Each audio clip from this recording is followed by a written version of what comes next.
Real people, real stories. Featuring David MacKay and the MacAttack Motorcycle Racing Team.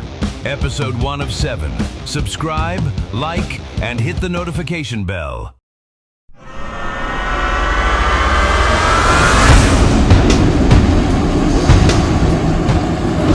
enough room for 2 bikes. Good on Dave for not backing down, right? He didn't back off either. Who's that? That looks bad. That is oil all down there.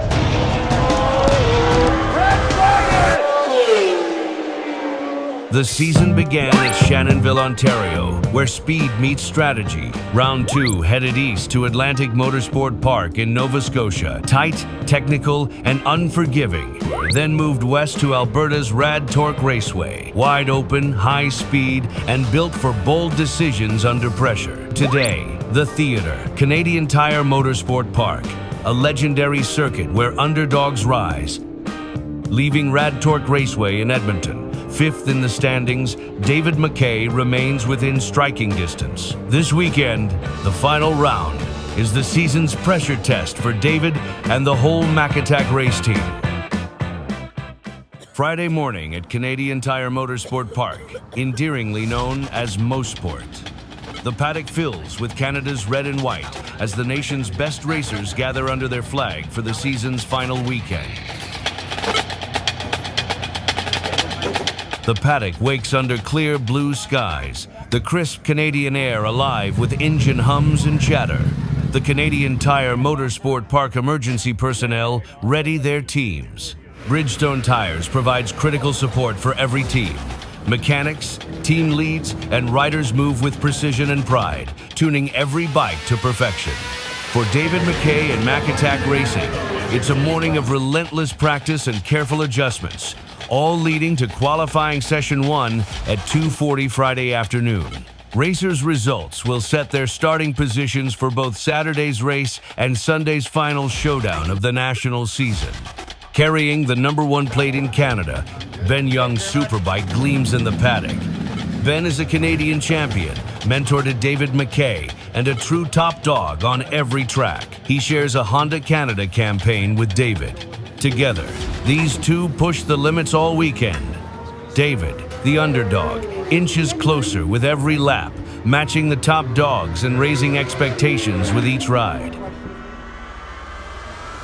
Early morning, David opens the MacAttack livery, proudly on display. Behind the tent, Chief Mechanic Andrew Westbrook inspects each superbike before they're wheeled to hot pit. Team lead Glenn MacKay keeps everything on schedule, while Ellen and John handle support on the ground. Final adjustments are made. The crew is calm but ready, because anything can happen. Practice 1 is just 40 minutes to learn and adapt, with lap times carrying into qualifying 2, the preferred session, with fewer riders. As the sun climbs, the team gathers for coffee, focused and prepared for the day ahead. I'm Glenn MacKay. I'm David's father. I think I manage the team and part-time racer at the regionals, but when we come to the national series, I just look after, make sure David has what he needs.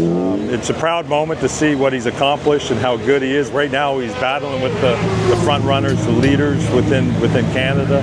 He's the 5th best in Canada right now, and that's pretty awesome. It's also very nerve-wracking. I mean, there's nothing like, at a track like this, Mosport, we can only see about 3 seconds of the track.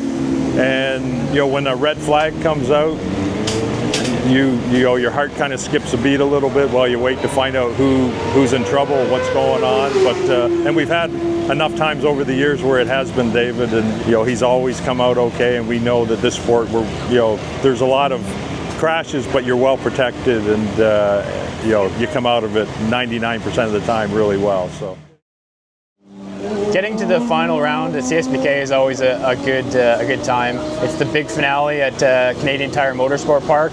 This is probably the best venue and the largest venue we have on the circuit.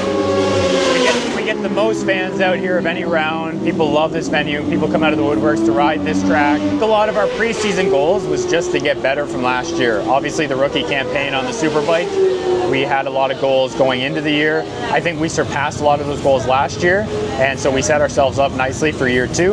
A lot of those goals that we had for this year was simply being a little closer to that lead group, trying to dice it up near the front. I'm proud to say that we were up. The pace was better everywhere that we ran. I've been faster everywhere from last year. We're getting up near that front group. I've been able to dice up a little bit up front, so that's been really good. When we went out to Nova Scotia, two sides of the same coin. We had a really good weekend in one sense, and we had a tough weekend in another sense. Rett syndrome is a rare genetic neurological condition, and it affects every aspect of an individual's life. We started this charity about 7 years ago when our daughter Ella, she was diagnosed with Rett syndrome. Revs for Rett has our own landing page, revsforrett.com. Rett syndrome, a rare genetic neurology condition characterized by the loss of spoken language and hand use. She's my sunshine, and I just want everyone to know her. With research, resilience, and community, hope remains. I think when we went out to Nova Scotia, two sides of the same coin. We had a really good weekend in one sense, and we had a tough weekend in another sense. I was up battling probably the best I have. I spent quite a few laps up with the lead group, pushing the guys in front of me, feeling like I was right on pace up at the front. Unfortunately, halfway through the race, we lost the front end and ended up having a low side out of the race. Unfortunately, that's just kind of what happens in racing sometimes, so you have the great and the bad. For me, adjusting to the way I need to ride a Superbike has been a big evolution this season. I had to adjust how I was riding, both physically, mentally. I had to make sure that I was doing things to be as fast as possible on the Superbike. Dealing with arm pump was a big issue on the Superbike. That's a very powerful motorcycle, so I had to get used to that. I had a pretty bad arm pump after the race at Shannonville. And just getting exercises, I started incorporating more exercises to get that arm pump down. I started doing things to just help alleviate some of that pressure on the arm, and it's definitely gotten better over the course of the season with those exercises and that training.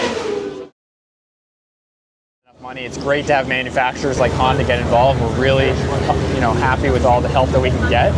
But ultimately, if we didn't love to race, we wouldn't be here, right? We keep our grassroots spirit because, like club racing, we're all willing to help each other out. We're all willing to make each other go faster.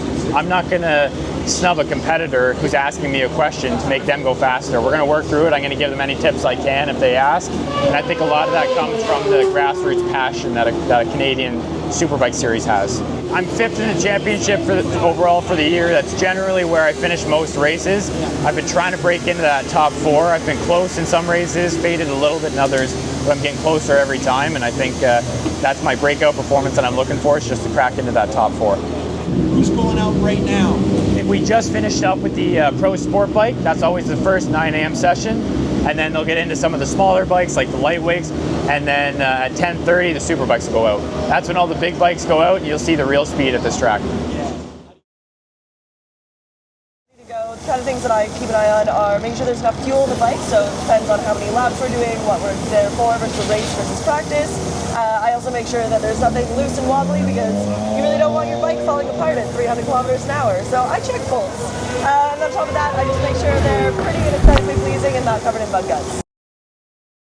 Yeah, we're here working with MacKay Racing today. We've been with them all season, prepping the bikes, making sure they're ready to go, and being trackside support to make sure David's happy, comfortable, and fast. We're at Canadian Tire Motorsports Park on the CBR 1000 Fireblades. Each track needs something a little bit different, and we need to make sure the bike's set up for it. So now we're here at Canadian Tire Motorsports Park.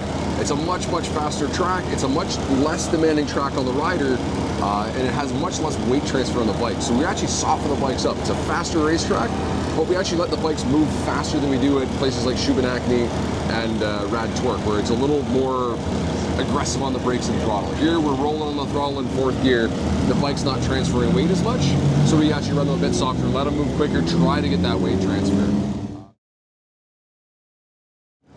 Gear shifting, 200 to 300 RPM, and when he selects the next gear, makes a difference of 5 to 10 kilometers an hour up that back straight. So hitting every single shift going in a straight line becomes absolutely critical here, where other tracks, not so much. See how it goes. If he still struggles with it, we're going to change the shift lights on the bike to give him a bit more warning and a bit more heads up when we need him to hit that shifter. David's a very hang off the bike, big body position, big lean angle, big throttle position kind of rider. Once we jumped on the super bikes, they make gobs of power everywhere. So we ended up having issues where Dave would be full lean, doing what he usually does on the 600, rolling the throttle, and he's shoving the front tire around the racetrack. We had to change David. So he's taken it in stride. He's done a great job. He's really improving and maturing as a rider on the superbike, and I'm really looking forward to see what he can do this weekend here at Mosport.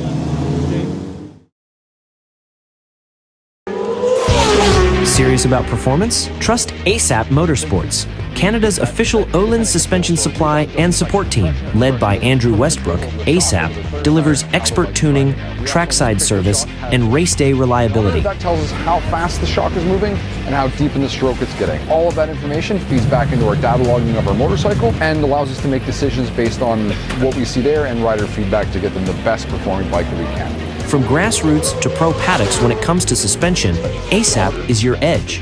So I'm Andrew, I'm with ASAP Motorsports. That was actually a comment David had for us. Coming off the back straight, he's doing, GPS is reading 292 today. So like, he's moving. And he's got to go from 292 down to like second gear, third gear. So it's a lot of braking force. He said as soon as he chops the throttle, grabs the brakes, there's so much air moving around the bike, it's trying to lift it up. There's so much force going on in that bike. It's squirming, it's moving, it's wiggling the whole way in. Like, most people have never done close to 300 kilometers an hour, let alone enter a turn pretty well on the front tire, basically coming in on a unicycle at 300 kilometers an hour, letting the bike dance and wiggle and be like, this is fine, everything's good. The thing under me that's keeping me on the racetrack is dancing and moving and it's alive. Everyone thinks it's planted, it's safe, it's secure. No, these things move. And the faster you go, the more they move, and the more they wiggle, then the scarier it becomes.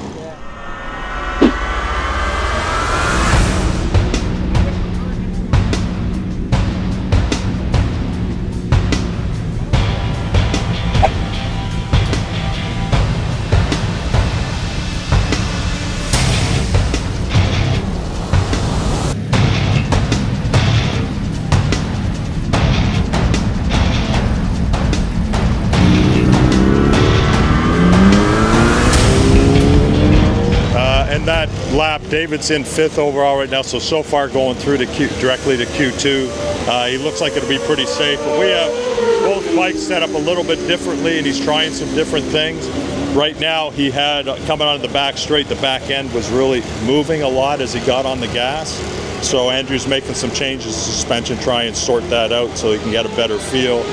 This one has a bit different spring rate. We'll try that, see if we can get it to work, and then we'll see what works best.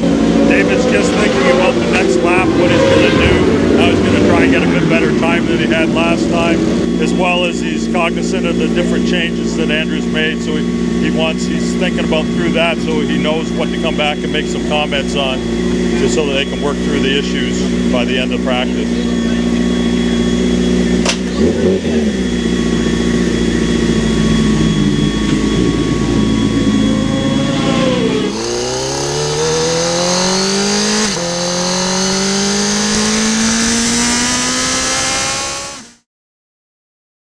Braking the back end down around too much on David coming off the back straight. I suspect he's probably carrying a bit more speed off the back straight now than what he was yesterday. Just getting more comfortable on the brakes being the next day. So made the same change to both bikes. I don't think it's a bike specific issue. I think it's David's pushing harder. We may have to look at the spring rate for qualifier, but we'll have a look. We'll see what it looks like when he comes back in.